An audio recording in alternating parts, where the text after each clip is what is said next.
Voyage. For most of my life, I've carried a secret. Something that plagued me from my childhood. It brought me no end of shame and distress.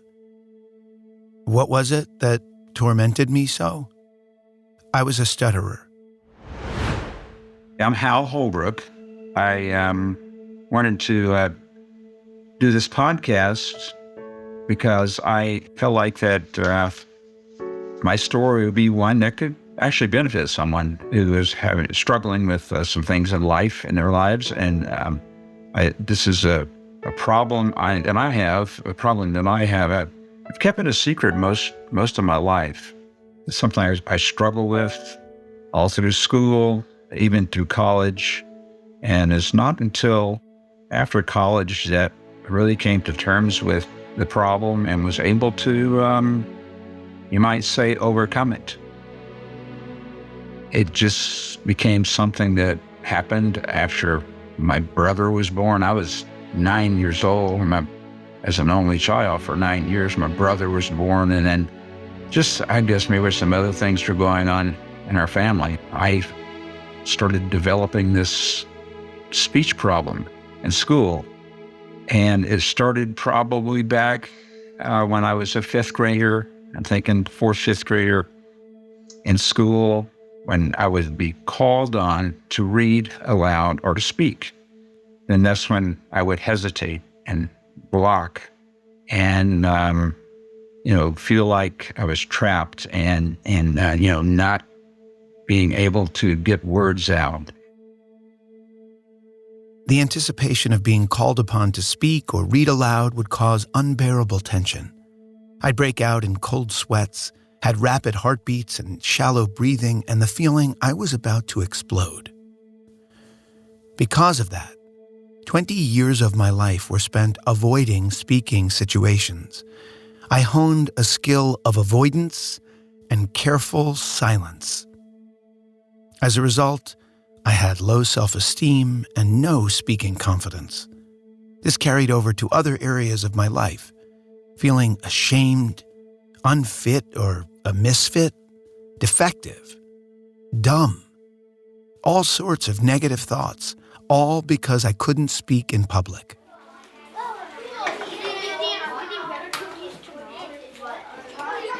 Okay, kids, settle down. We're going to do some reading. Who wants to start? Anyone? How about you, Hal? No, thanks. Hal, it wasn't a request. Now, open your book to chapter 2 and read the poem there. How doth the little crocodile? How Hal, someone else. come to the front, please. Hal, what's the problem? Nothing. Are you having trouble reading? Do you need glasses? I can read. I just don't want to. Not in front of them. Hal, you'll have a tough time achieving anything in this life if you don't face your fears. But they'll laugh. Of course they won't. Now, go back to your seat and complete the reading. How doth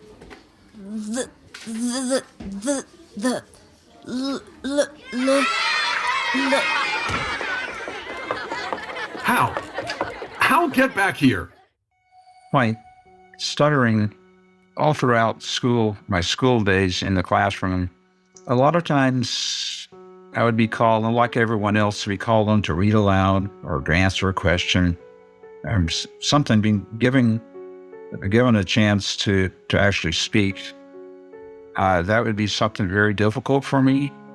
And how I approach that difficulty would be anticipating the speaking situation and break out in cold sweats and have a rapid heartbeat, especially if, say, the teacher was going down the row and having everybody read a passage or do something like that or answer verbally.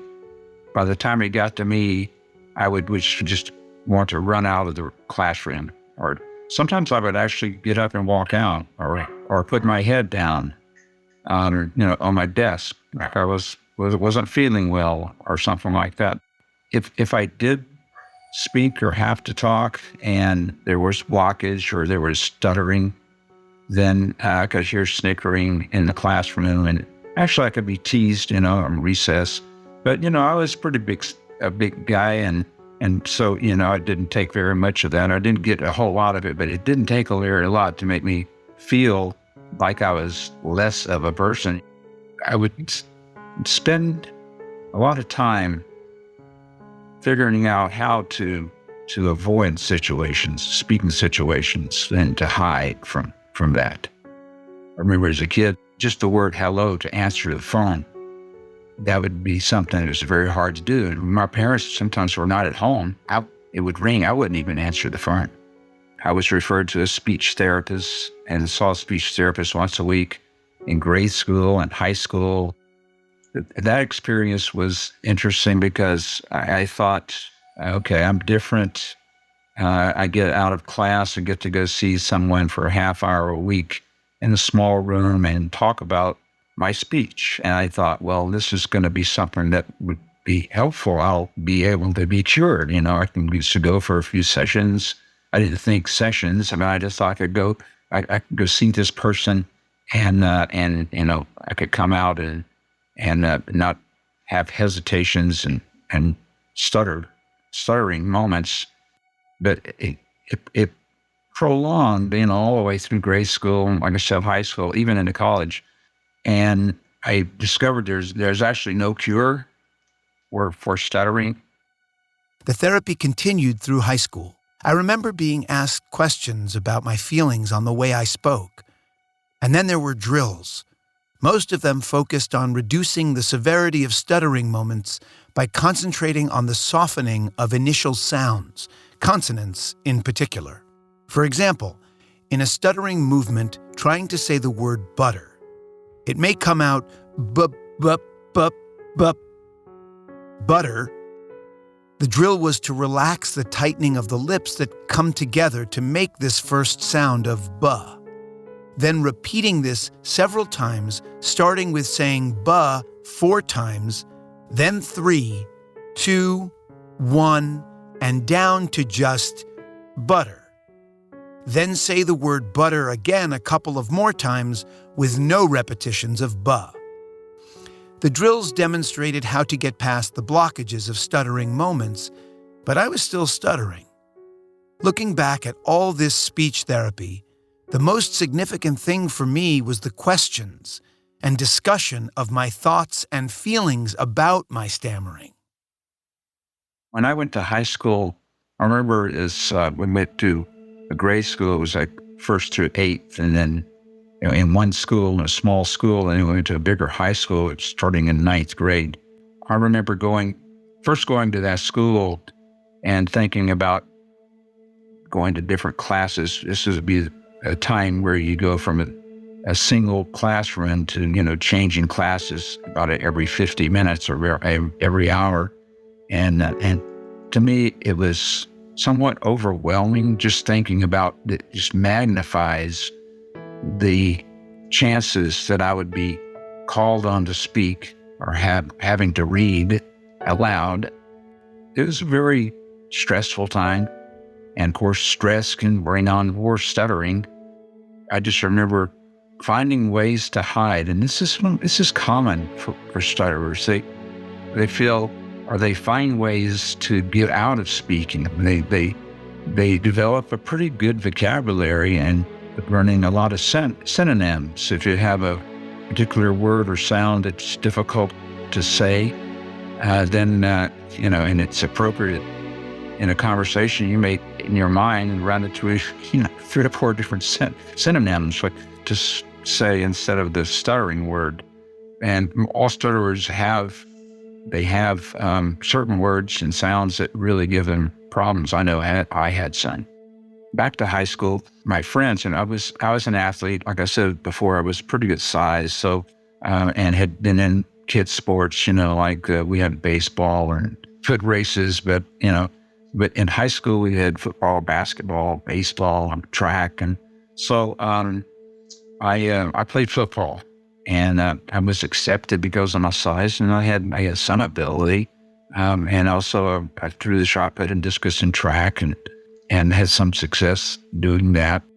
So I never really got ridicule. I don't ever remember that in high school. I just remember they were being ridiculed from grade school, but that really carried over.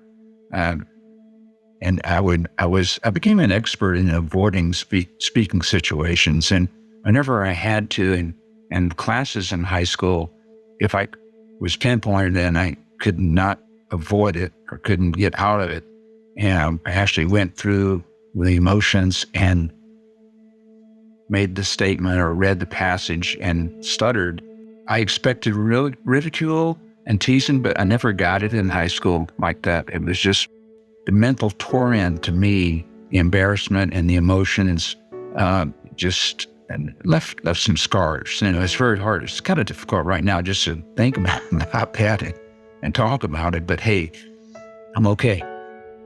I remember having an interest in something.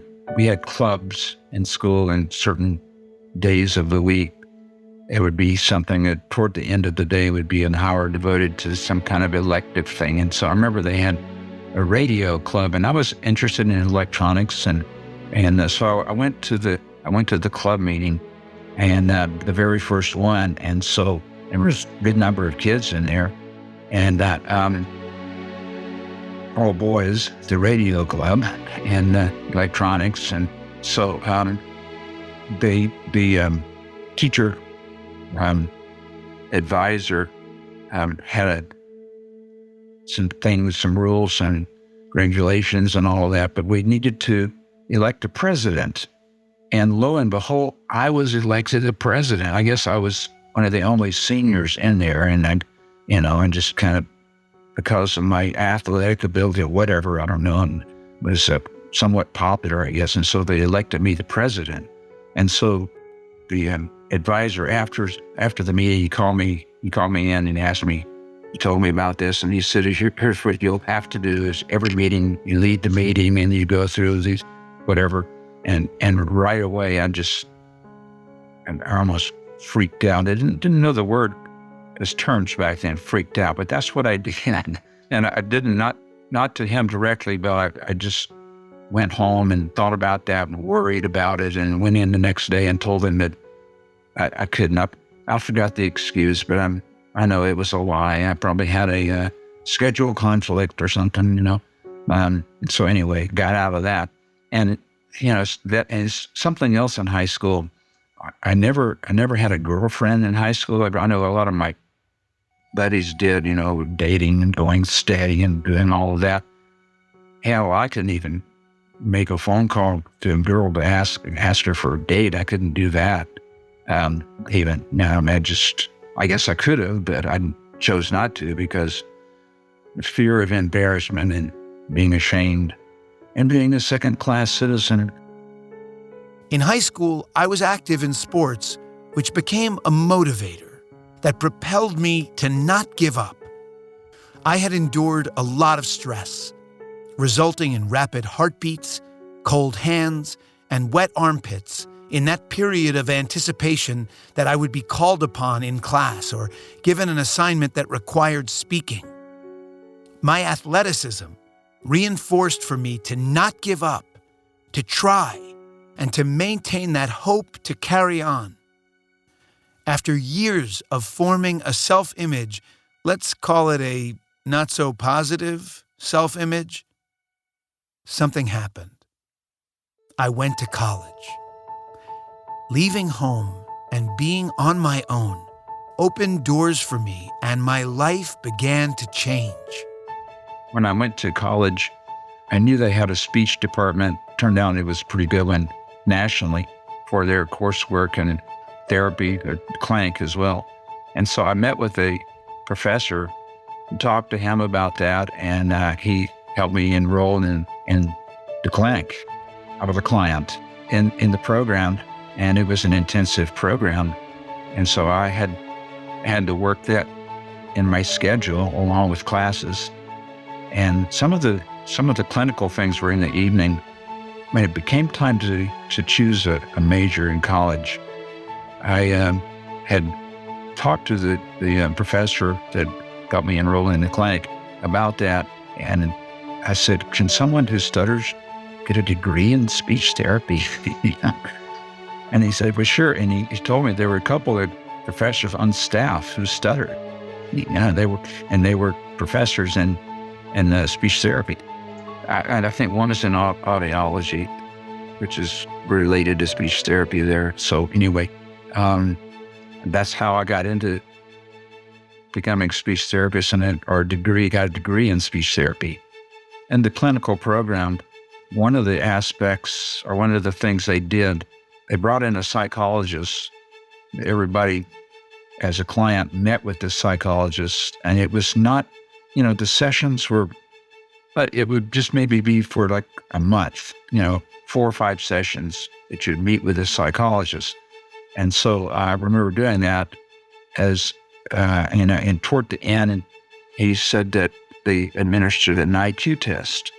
So I went through that, and then the following session, he told me he had the results. Doctor? Just who I was hoping to see. Come in, Mr. Holbrook. Please, have a seat. Is this about my test results? Yes, we should discuss them. What's to discuss? I'm retarded. We don't use that term. And no, you are definitely not retarded. Now, please. Just give me the bad news. We've done a lot of work on your dysfluency these last few semesters. As you know, the exact cause of stuttering is unknown, but we've sought to help you adapt and function confidently in public. Yeah, right. And we haven't seen much progress. I disagree, but that's why I ordered the IQ test. Okay, well, how did I do?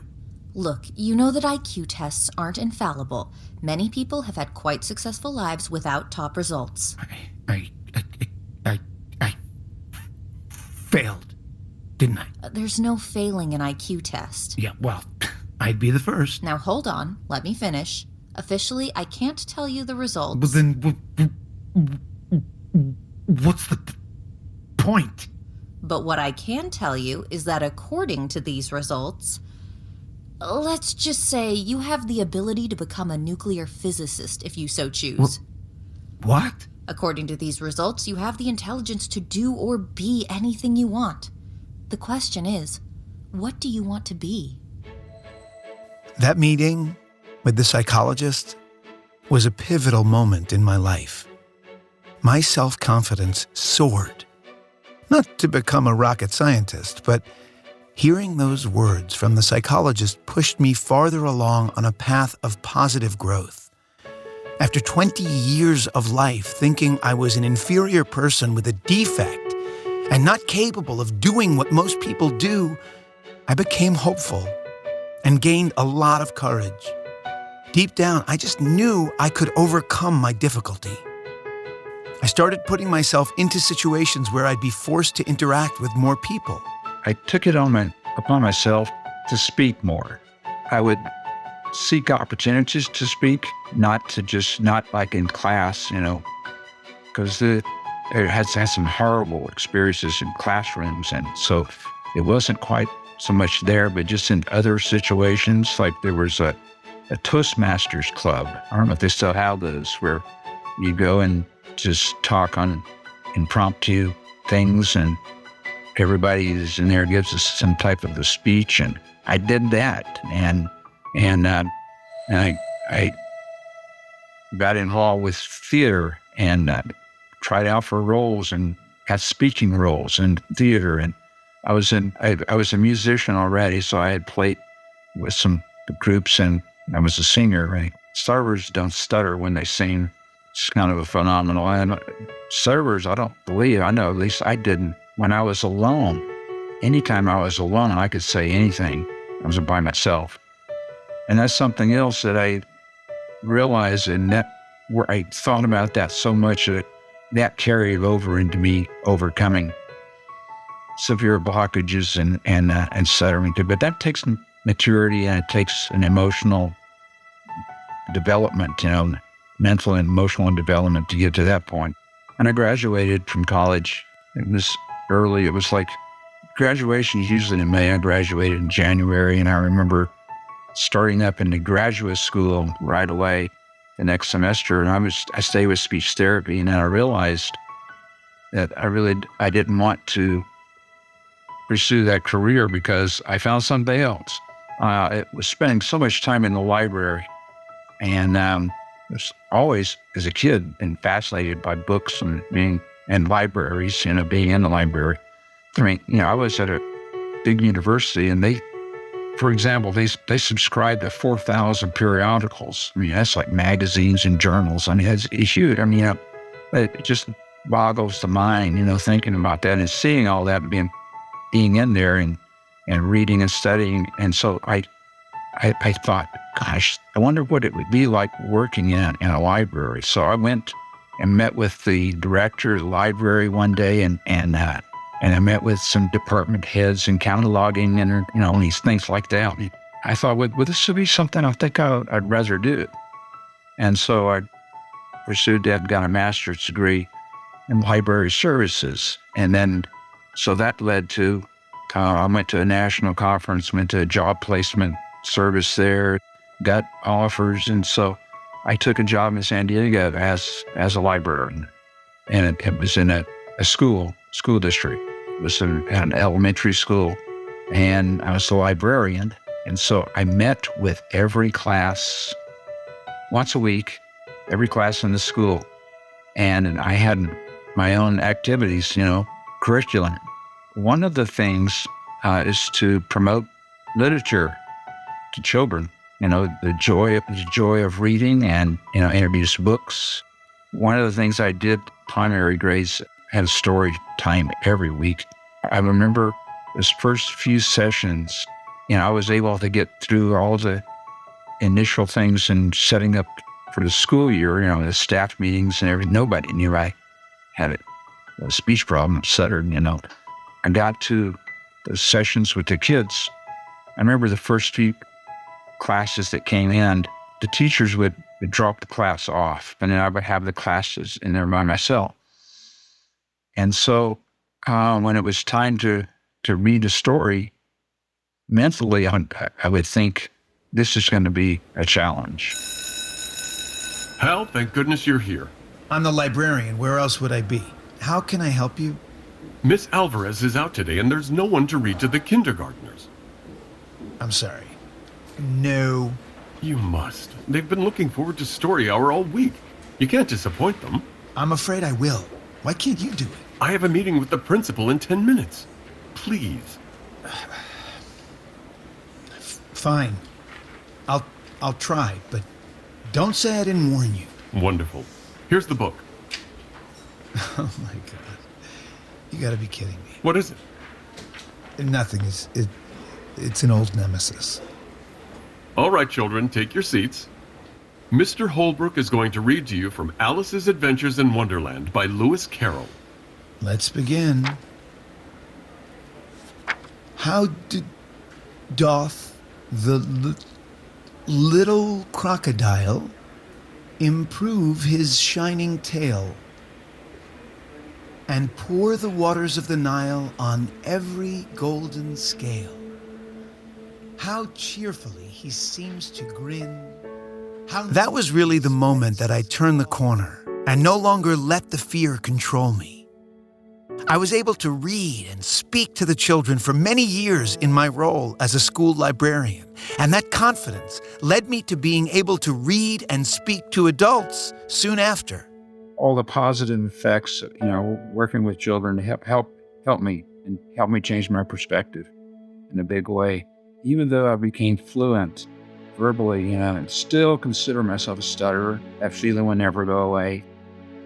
And I still faced the fear of that happening.